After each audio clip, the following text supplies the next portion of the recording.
मोदींना पाठिंबा म्हटलं, महायुतीचं नाव नाही घेतलं, नेमकंच म्हणजे आताच्या ज्या निवडणुकीत त्यांनी बिनशर्त पाठिंबा दिला मोदींना. BJPचं नाव कुठं तुम्ही ऐकलंय का? नाही.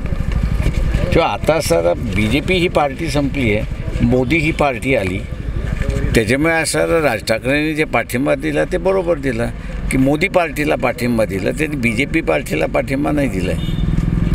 सर, आज तुम्ही रिसोड विधानसभा मतदारसंघामध्ये विविध जातींचे जे मेळावे घेतलेले आहेत, एकंदरीत कसा प्रतिसाद होता आणि काय या संदर्भात भूमिका होती आपली? तर लोकांसमोर असणारं इथली परिस्थिती मांडणं हे माझं काम आहे उमेदवार म्हणून. ती परिस्थिती मी असताना मांडली. आता मतदारांनी ठरवायचं आहे 26 तारखेला काय करायचं ते, त्याच्यामुळे मतदार काय करेल हे मी काही सांगू शकत नाही. महाविकास आघाडीची आज एक पत्रकार परिषद झालेली आहे आणि त्यात उद्धव ठाकरे असं म्हणालेत की अजूनही आम्हाला अपेक्षा आहे की वंचित बहुजन आघाडी आणि बाळासाहेब आमच्यासोबत येतील, किमान आता नाही आले तर पुढच्या काळात तरी भविष्यात येतीलच. आम्ही आता निवडणूक लढवतो आहोत आणि त्यांनी त्यांची निवडणूक लढावी, आम्ही आमची निवडणूक लढतो. यवतमाळ वाशिमच्या वंचितच्या उमेदवार अर्ज खारिज झाला आहे. वंचितची भूमिका आता काय राहणार आहे?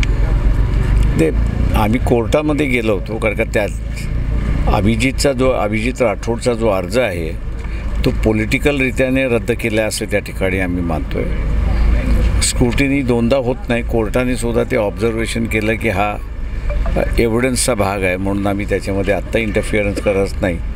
तर त्या ऑर्डरमध्येच म्हटले की इलेक्शन पिटिशन तुम्ही असताना दाखल करा.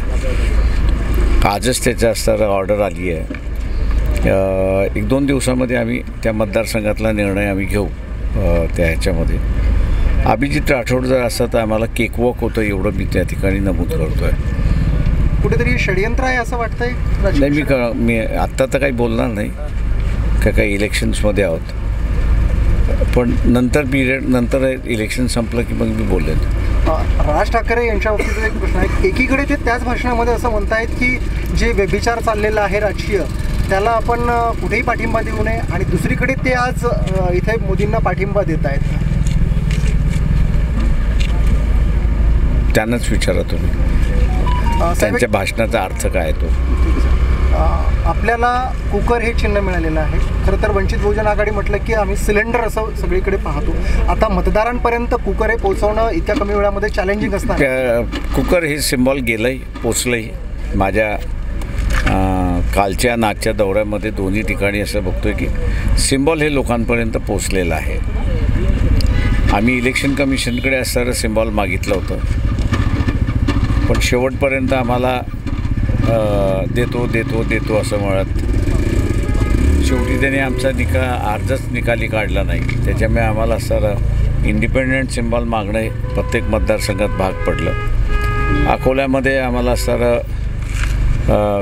प्रेशर कुकर हे मिळालेलं आहे, त्याच्यावरती आम्ही लढू.